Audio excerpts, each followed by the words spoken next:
This channel does not promote any violent, harmful, or illegal activities. All content provided by this channel is meant for an educational purpose only. নন্দীগ্রামে তৃণমূল কর্মীকে পিটিয়ে খুনের মামলায় বিজেপির ৮ নেতা কর্মীর বিরুদ্ধে গ্রেপ্তারি পরোয়ানা জারি আদালতের।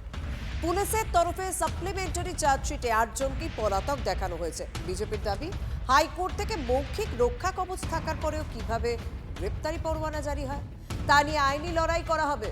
2024 সালের 26শে ডিসেম্বর নন্দীগ্রামের সাতেঙ্গাবাড়ি এলাকায় নিজের দোকান থেকে মহাদেব বিষাইয়ের রক্তাক্ত দেহ উদ্ধার হয়। ৩১ জন বিজেপি নেতা কর্মীর বিরুদ্ধে পিটিয়ে খুনের অভিযোগ দায়ের করেন নিহতের দাদা। সেই মামলাতেই ৮ জনের বিরুদ্ধে গ্রেপ্তারি পরোয়ানা জারি হয়েছে।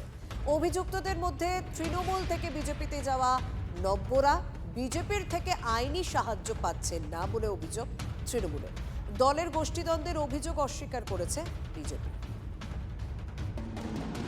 তাও আমাদের পার্টি থেকে বলেছে ওদের শাস্তি দেওয়া, আমাদের মন্ত্রী এসেছিল, ওরা শাস্তি দেওয়া যদি পায় তার জন্য আমরা বলেছি ঠিক আছে শাস্তি পাবে নিশ্চয়ই। মন্ত্রীর সঙ্গে দেখা করলে বা এমপি এসেছিল, এমপির সঙ্গে দেখা করলে কথা বললে আশ্বস্ত হয়েছে? হ্যাঁ নিশ্চয়ই, ওরা শাস্তি দিয়ে গেছে আমাদের উপরে যে ওরা শাস্তি পাবে। তো আমাদের উপরে তো আক্রমণ করছে তৃণমূল করে বলে, তাই জন্য বাবা দোকান করছিল, ওখানে দোকান করতে বারণ করেছিল, ওরা টাকা চাইছিল দিতে পারেনি বাবা, গরিব মানুষ, তাই জন্য হুমকিও দিয়েছে। আমাদের ফোন করে জানিয়েছিল যে অমুক এই ভোলানাথ কামিলিয়া, হ্যাঁ হুমকি দিয়েছে, ছেড়ে দিয়ে গেছে, আমাদের বাইক ফেলে দিয়েছিল, একটা বাবার নোনা বাইক ছিল, হ্যাঁ অনেক কিছু বলেছে। তারপর লাস্টে শুনলো না বলে বাবাকেই মার্ডার করলো। আমরা তো আইনি লড়াই করছি মহাদেব বিষয়ের কেসে।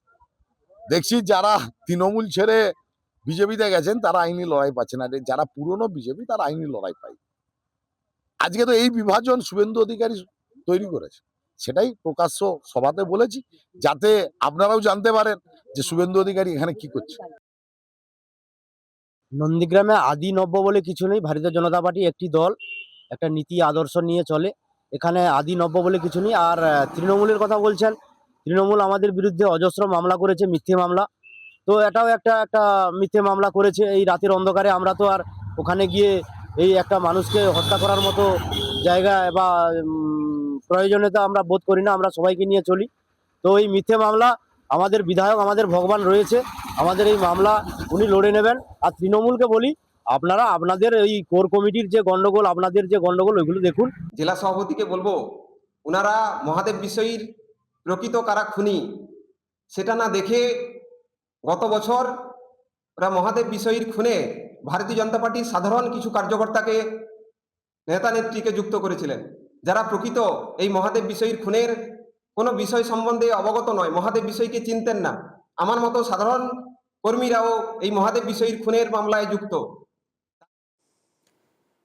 আজ আদালতে যুব ভারতীতে মেসির অনুষ্ঠানে তাণ্ডবে ধৃত শতদ্রু দত্তকে পেশের কথা। 14 দিনের পুলিশ হেফাজতের মেয়াদ তার শেষ হয়েছে। বিস্তারিত জানাবেন সহকর্মী রঞ্জিত সঙ্গে রয়েছেন। রঞ্জিত, কি জানা যাচ্ছে? দেখো, পুলিশি হেফাজতের মেয়াদ শেষ হচ্ছে আজই শতদ্রু দত্তের, এবং কলকাতা যুব ভারতী ক্রীড়াঙ্গনে যে লিওনেল মেসির সফর ঘিরে যে বিশৃঙ্খলার ঘটনা ঘটেছিল, সেই ঘটনায় গ্রেপ্তার হয়েছিল উদ্যোক্তা এই শতদ্রু দত্তের, এবং 14 দিনের পুলিশি হেফাজতের মেয়াদ শেষ হচ্ছে এবং আজ তাকে বিধাননগর আদালতে পেশ করা হবে। এবং তদন্তে নেমে বিধাননগর গোয়েন্দা শাখার পুলিশ যে 3টি মোবাইল ফোন বাজেয়াপ্ত করেছিল শতদ্রু দত্তের, সেই মোবাইল ফোনগুলোর ইভেন্ট সংক্রান্ত বিভিন্ন অনলাইন সংস্থার স্পন্সর, বিভিন্ন ব্যক্তিদের যোগাযোগের তথ্য, ফোন কল ডিটেলস, চ্যাট, আর্থিক লেনদেন সংক্রান্ত বিষয় খতিয়ে দেখা হয়েছে। এবং পাশাপাশি টিকিট বিক্রয় সংস্থার 3 আধিকারিককে ইতিমধ্যেই জিজ্ঞাসাবাদ করেছে স্পেশাল ইনভেস্টিগেশন টিম। পাশাপাশি তোমাকে জানিয়ে রাখি, এই ঘটনা